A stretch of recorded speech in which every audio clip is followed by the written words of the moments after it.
Oke, assalamualaikum warahmatullahi wabarakatuh. Kalau bisa disanti wajah sira amri wanu datang bil istani ya kau sadaqallahu ajim. Di kesempatan kali ini sebenarnya saya udah pernah bikin, nggak tahu tuh di video sebelumnya, entah di melanggar peraturan atau gimana, jadi nggak bisa naik-naik, kontennya videonya nggak bisa naik-naik, nggak bisa direalisasikan ke YouTube.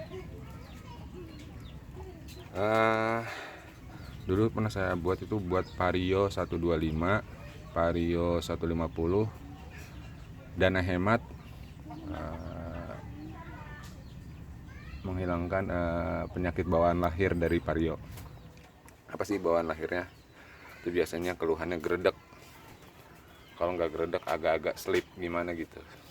Nah di sini saya pikir saya cek kok nggak ada konten saya yang itu, kayaknya nggak bisa naik juga. Misalnya saya bikin lagi nih biar nggak panjang kalam atau nggak panjang cerita, langsung diinti-inti aja ya.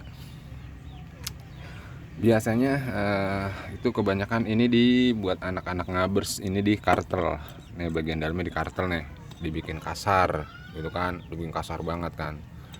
Kalau saya sendiri nggak nganjurin ya, pasti itu boros, kampas ganda jadi boros.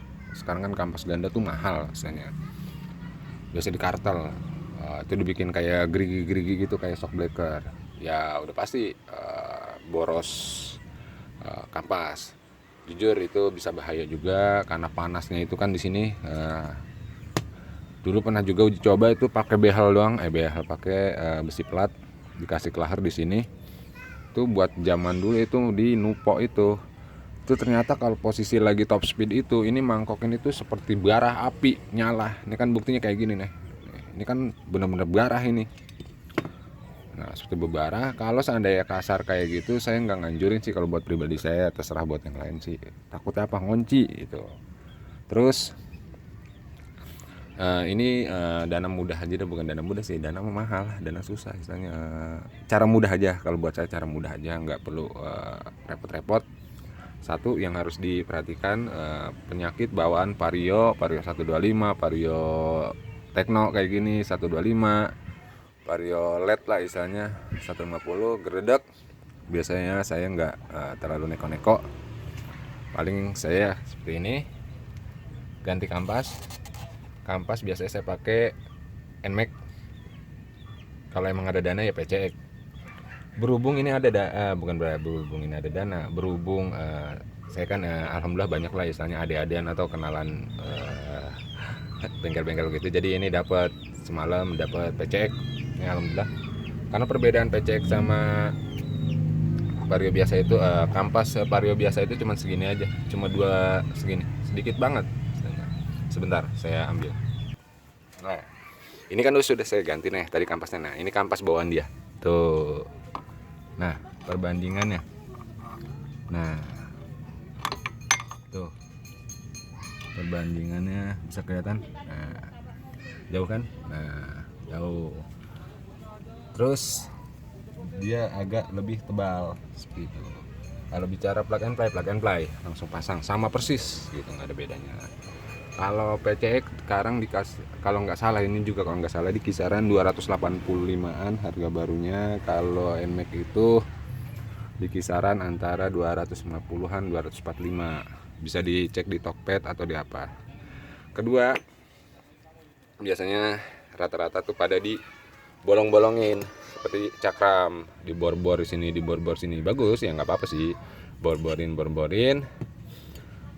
Nah kita bicara dana hemat, ya udah modal Rp5.000 aja kita beli mata gerinda aja, saya sudah biasa kayak gini. Dan itu banyak kok pembuktiannya, bukan di saya, ternyata saya juga lihat anak-anak Gunung Bromo itu semua dia bengis-bengis, dia sampai disisain sedikit banget, cuma segini, dia tuh buat ojek. Jadi benar-benar tipis banget, cuma sisa 3 biji kayak gini, tapi aman bos, aman. Karena dia mungkin bisa dibilang lebih dingin. Kalau buat Gojek justru saya terlihat itu lebih ekstrim. Sama motor pribadi saya kemarin tuh saya megang Vario 150 juga, cukup begini aja. Saya pakai Vario kampas NMAX PCX. Ini saya gerinda nih. Biasanya kalau buat saya pribadi, set ini ke sini, terus ini ke sini. Ke sini. Jadi nanti sisanya ini doang, 3 biji. 1 2 dan 3. Jadi 1, terus ini 2, terus ini 3. Jadi ini sisa ini aja. 3 buah aja. Apa aman? Udah terbukti bos, aman banget. Ini masih tebal. Kalau ngeliat anak-anak tukang ojek di Bromo itu lebih tipis, bener sisanya segini. Nah berhubung ini karena ini punya motor bapak-bapak, konsumen bapak-bapak, ini jadi saya punya pemikiran kayak gini. Yang penting dia sampai sudut sini, intinya dia sampai sini. Kenapa? Supaya angin nanti ini bisa menyapu debu-debu di bagian ini, gitu intinya. Jadi supaya angin ini bisa masuk ke bagian luar dinding ini. Nah, bagian dalam tapi bagian luarnya istilahnya, paling sudut luarnya istilahnya gitu. Jadi angin masuk nanti kalau posisi begini gitu. Jadi nanti dia bisa mendinginkan kampas, mendinginkan mangkok juga gitu. Inti dari lubang itu. Bukannya saya menyalahkan yang di bor-bor itu gitu. Ya, kalau prediksi saya sih justru memang kurang efisien juga. Bicara kita kan itu supaya buangan panas atau masuk angin bisa masuk lah. Saya lebih suka ini gitu.